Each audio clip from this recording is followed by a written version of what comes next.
Back here on Radio Row, our Super Bowl 48 coverage rolling along this week. It's been a fun week. Darren McFarland, Brad Hopkins, Derek Mason with you. Our coverage this week brought to you by the Low T Center of Nashville. Two great locations in Middle Tennessee. We are joined by one of the great voices of a lot of sports, Kevin Harlan, here at our table. Kevin, how you doing? I am doing great. It's good to see you and great to see these former Titans here across the way. It's fun. It's fun to be a part of your show today. Thank you. Oh, my gosh. I feel like I'm listening to like a broadcast right now. Just close your eyes. I know. Let Kevin answer the question. That voice is just It like, really oh, is. Here's another great block by Brad Hopkins on that line. Oh, that's excellent. Can you do that again? You know what? I was going to say, I would mention you when you had the block. Believe me, I remember that. It would be really cheesy, but if he did the whole interview like that, people would just eat it up. Do we have to talk? Darren? Oh, my gosh. I know you've probably been asked this a million times, but you're so versatile in what you do. Do you have a favorite? Does it really matter to you? Well, the NFL is the best broadcast job you can have. It's the most watched sport. It's the most listened to sport. It is the best sport in this country. And so if you've got a play-by-play job doing NFL football, it is a real honor. And so, you get to call the Derek Masons of the world, the Brad Hopkins. I mean, you get a chance to see the best of the best every Sunday with CBS. And then I love my Monday night stuff because it's radio. And radio is my favorite. That's what I got in the business to do. And TV just kind of happened along the way, but I love the radio. It's the most challenging. It's the most gratifying. And so those Monday night games are really fun. Can you channel a Derek Mason touchdown? Can you feel a Derek Mason, an 85, number 85 touchdown? God, I sure could. Yeah, let me get in the rhythm of this broadcast a little bit. All right, maybe we'll close it with that. All right, him going deep once again. The record setter for Michigan State. Here he is once again. You gotta love it. Hey, Nashville is going to eat this up. I'm gonna ask you the same question that I asked. We had Mike Tirico in here 2 days ago. Oh man, what a pro! What a pro! And a great guy. You're right. The best. Absolutely right. The best. He's a Detroit guy. So I know. Yeah, that's right. Yeah, like there you go. Yeah, you guys stick together, don't you? Absolutely. But I'm asking you the same question that I asked him. Has there ever been a moment when you were doing a game that you just sat back and say, you know what, I'm witnessing something great here?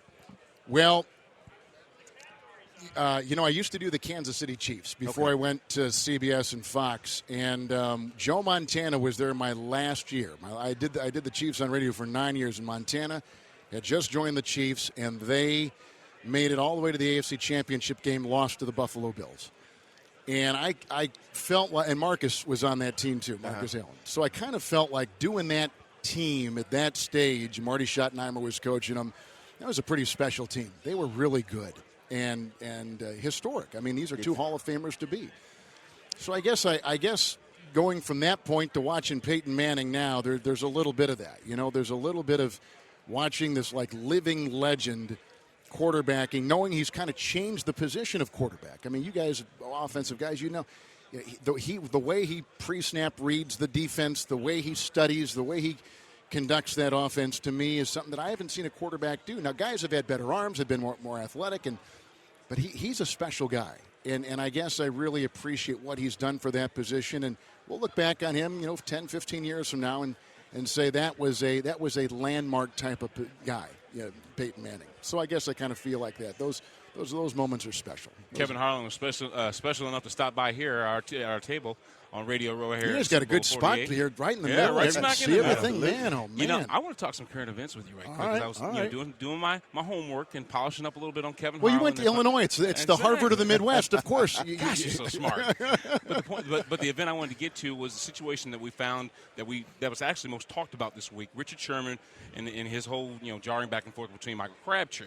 Mm-hmm. Your take on it was pretty unique in that you thought maybe the person who was asking the questions could have done a better job, maybe even facilitated another question which kind of could have deviated from all the hoopla that we saw about that. Just your thoughts. Well, I was wrong to actually mention Aaron, and I regret the words I used. And the business is so hard just to do it on your own and not take shots from people, your peers. And so it was not right of me, and it was a very difficult situation for anybody. And I've got 3 daughters and a wife, and they've told me to shut your mouth. And so I'm not supposed to say anything more about it, but I will tell you that I have the utmost respect for Erin, and they do a terrific job, and she'll do a great job this week. I think for any broadcaster to be put in a position like that is you're taken back, Right. and you don't know really what to do. And then what people don't realize, and we do because we're in the business, is you've got somebody yelling in your ear. And that guy or gal is saying, get off or change or do something. And it becomes all of a sudden a very disconcerting moment. And I should have appreciated that more. And I regret my words, like I said. And I'm glad that she'll have a chance to cover the Super Bowl, because for her, I think it'll be her first. And that'll be a terrific moment for her, and she'll do a terrific job. Which one is the toughest, Kevin, to call, you think? Radio, because is that what you're leading to? That and the sport. The sport, I would say, well, football is difficult if you can't find your rhythm, because in football there's such a change with sub-packages on both sides of the football, and there's a constant movement. I mean, I've never seen as much substituting as you see now, and I think that you need to really appreciate the fact that when guys can get that down and relay who's in and who's out and what kind of things are going on, I think that can be very challenging. And so when you've captured that, when you've been able to pretty much encompass everything going on in a play, there's a sense of gratification. Now there are 140 plays a game or so, and so it could be any play. So you've got to get geared up. Any play could be the play. That's how it'll be on Sunday. Any play. It could be a blocked kick, or it could be an interception, or it could be just a simple 2nd and 3 that busts free, and here goes Marshawn Lynch down the sideline, and that could be the deciding. So you've got to be so alert on every play.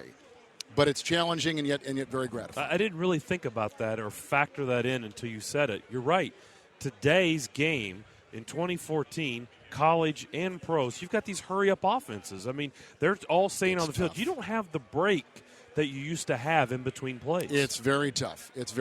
But it keeps you on the edge of your seat, and I like that. And if you can grab your rhythm and grab your focus, that to me is kind of key for a play-by-play guy. And then if you can, in television, there's so much more breathing space. It's like a running conversation with your analyst. But on radio, I mean, you've got to be on top of your game because it happens so fast, and you've got to say it as clearly as you possibly can. Kevin, this is your 4th Super Bowl. Does it change from year to year? Year to year? Well, Brad, I love it. It's you're honored. You're so honored to be given a position where you can be at the biggest game.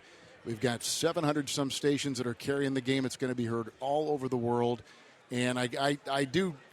Before that kickoff, I make sure that I soak it in because, we all work for the pinnacle, and this is the pinnacle for me doing this game, and I feel very, very blessed.